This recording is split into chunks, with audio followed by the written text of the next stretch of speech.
Hello and welcome back to the virtual classroom. I'm your host, Dr. Olmsted.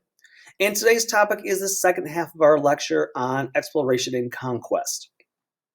Now, we left off with Spain and Portugal comparing the explorers versus the way they conquered versus their administrative styles versus, again, the kind of impact on native populations.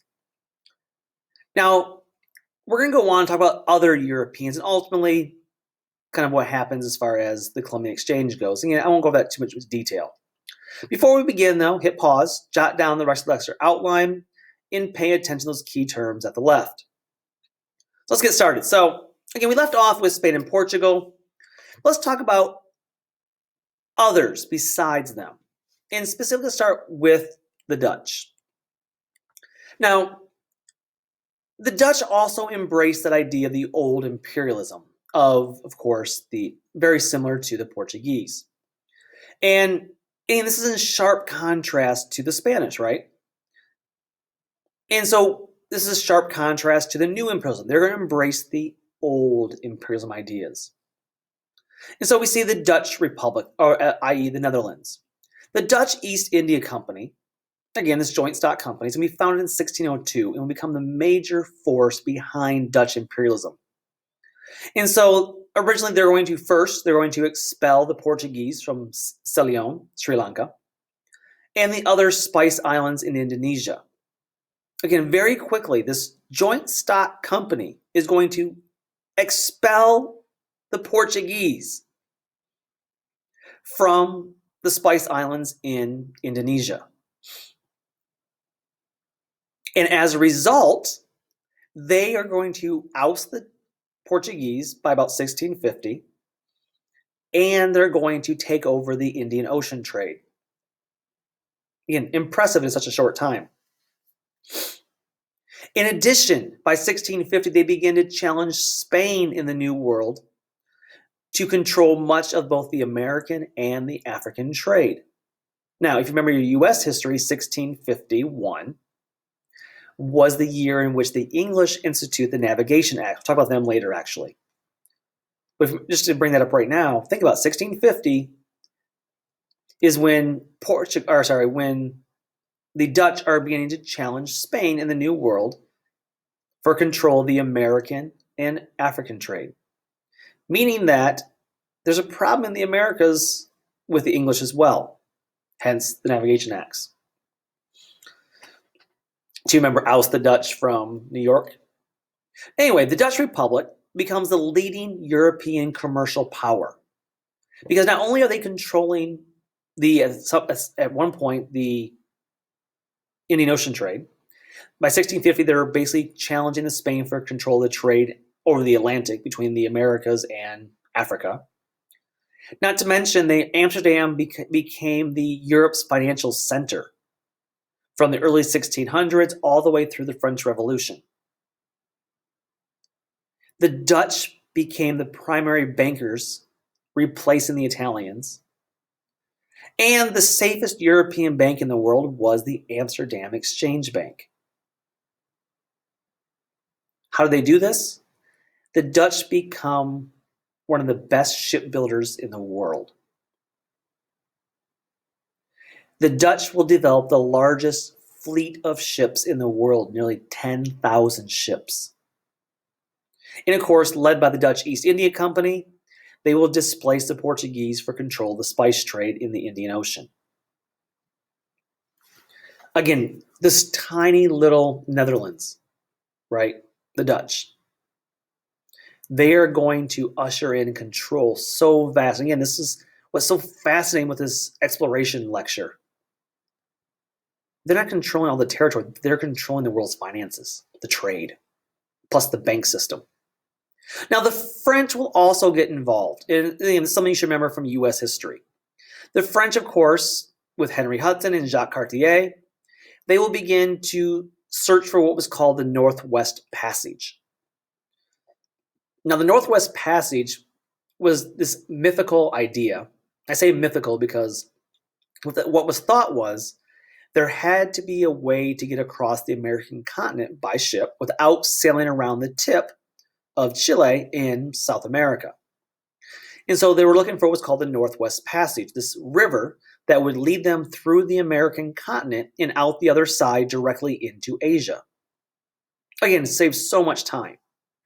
And so what they find is between Henry Hudson, who's going to sail up the Hudson River, of course, into Hudson Bay, into Canada, and Jacques Cartier, who are going to try to find this mythical Northwest Passage. And he will explore the St. Lawrence Seaway. And what's going to happen is they keep hearing that, hey, hey, guys. They hear from the Indians, like, there's a river. There's some big old rivers over here. And so what they start sailing through the Hudson River, the St. Lawrence Seaway, and eventually they get to the Great Lakes around Michigan. And the Indians were telling the French, like, yeah, these are awesome, huge waters.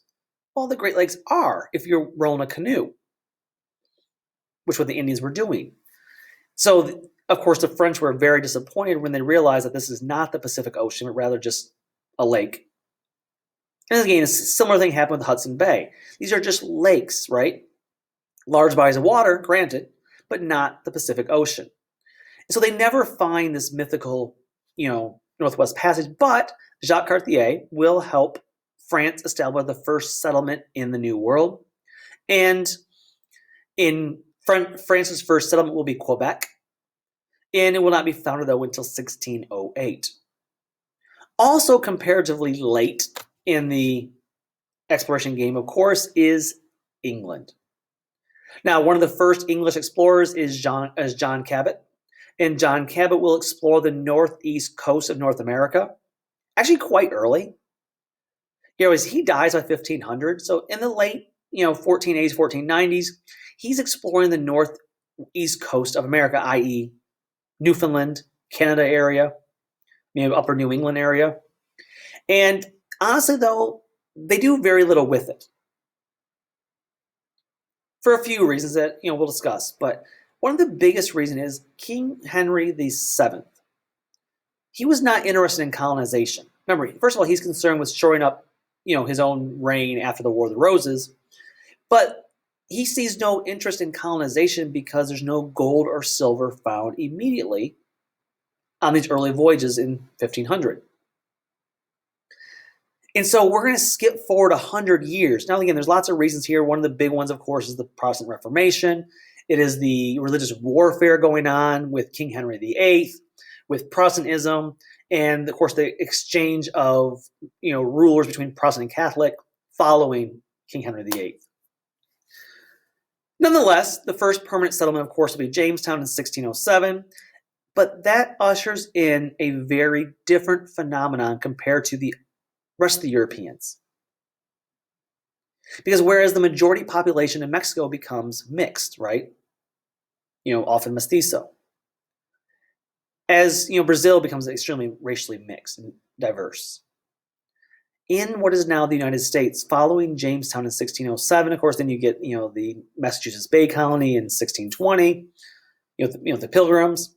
You have the other settlements later on in the century. Tens of thousands of people of European descent, tens of thousands of Englishmen are going to flood the eastern coast of North America during the 17th and 18th centuries. Far more English arrived to the New World than places like France, Spain, or Portugal. And thus,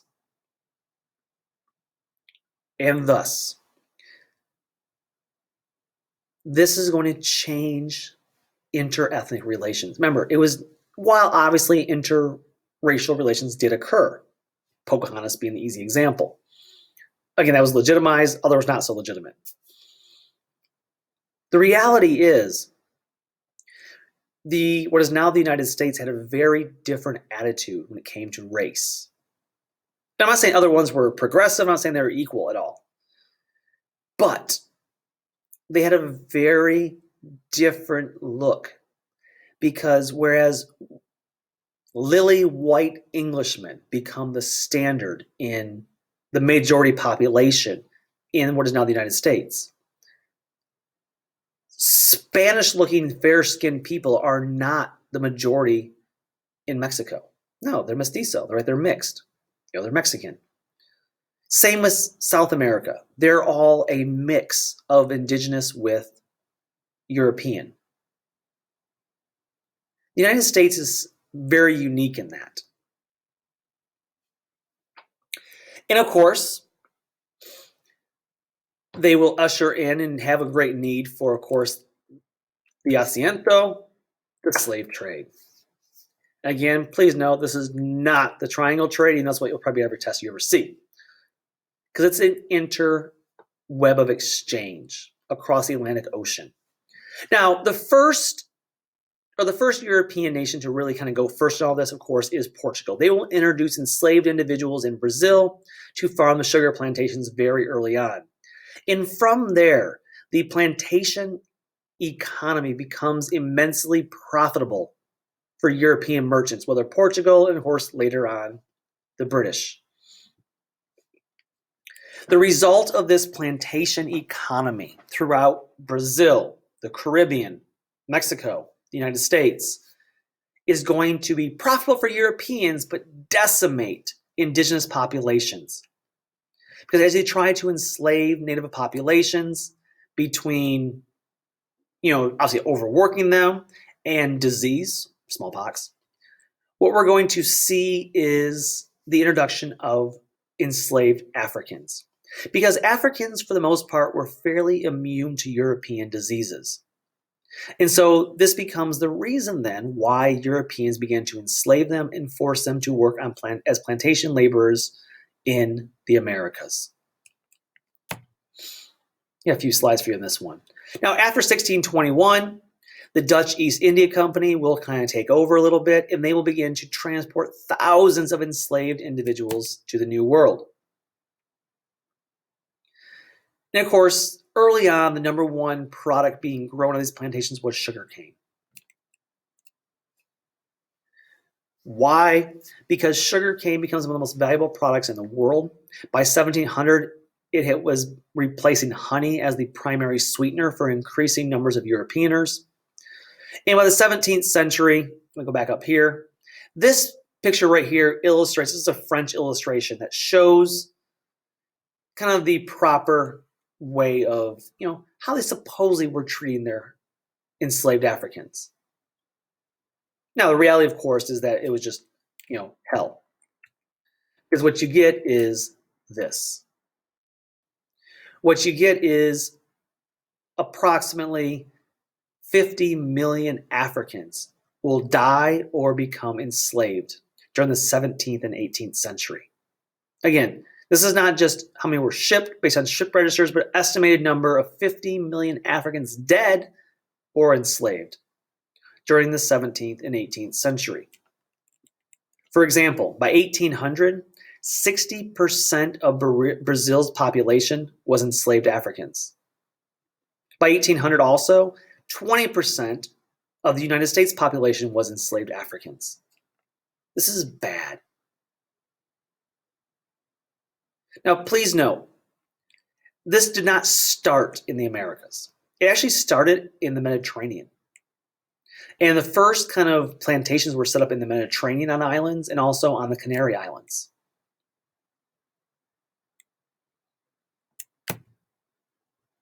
And again, 50 million Africans. And if you rebel, you are killed. And of course, what all this leads to, and the final point we're going to talk about in any detail right now, is of course what you all know and love, the Columbian Exchange. And again, of course, this is a transfer of ideas, people, cultures, religions, of course, technology. And what ultimately is this transformation within the age of exploration, of this massive exchange between these two regions, the old world and the new. Now, for Europeans, this was a great thing because for Europeans, the Columbian Exchange resulted in improved diet, increased wealth, and the rise of global empires. So for Europeans, yay! For the Amerindian population, the results are catastrophic.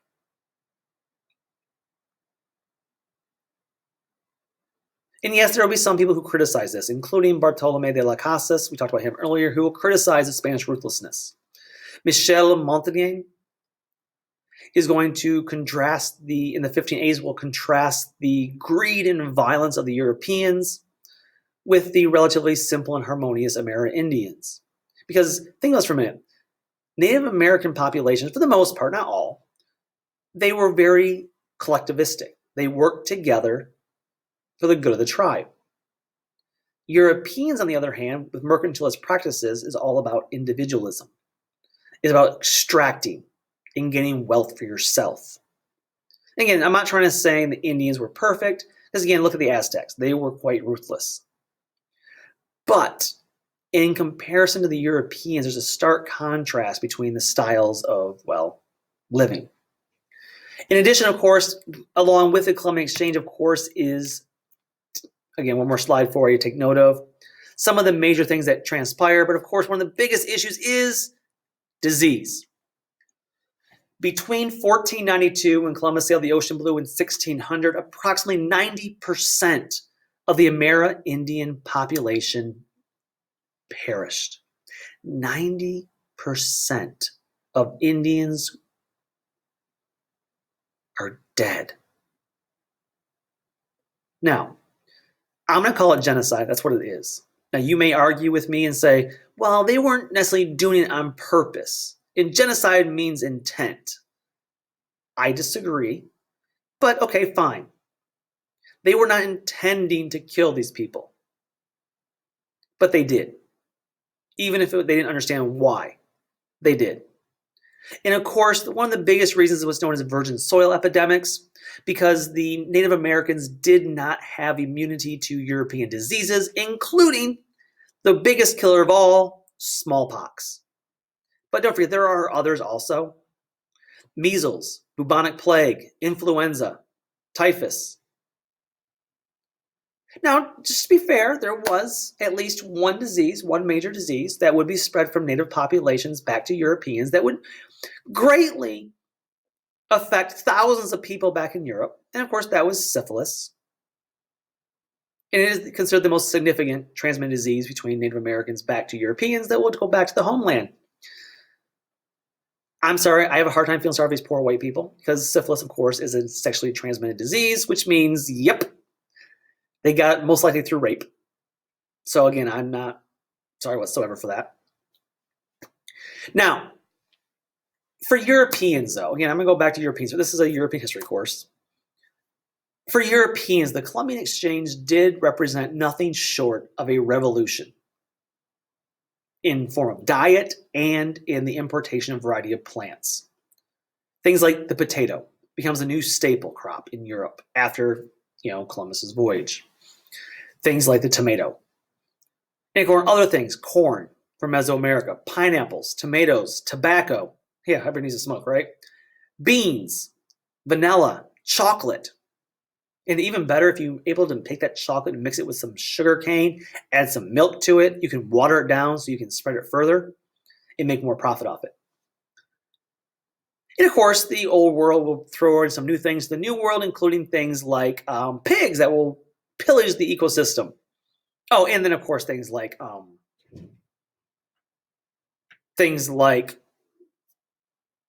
wheat, sugar, rice, coffee.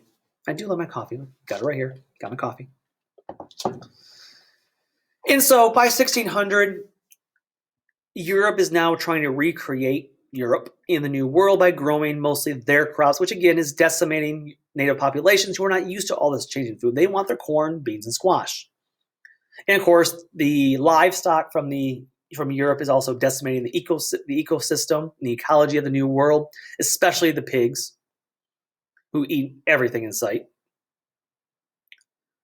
Now, there's some benefits. Obviously, the horse does help when it comes to warfare. It helps in trade. It helps in transportation, obviously.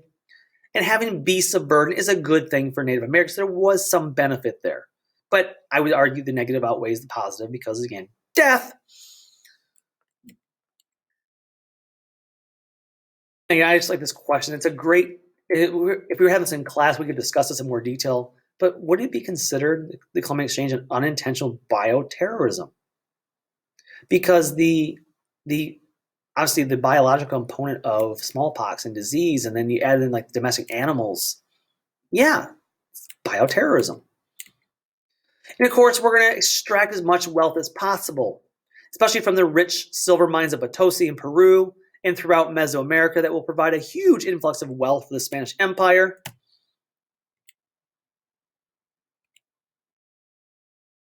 Now, here again, this is a visual for you. This becomes what's known as a cycle of conquest. So you find it, you explore it, you send in the conquistadors, send in the missionaries, because you send in the missionaries after the conquistadors so whoever didn't get killed can now convert.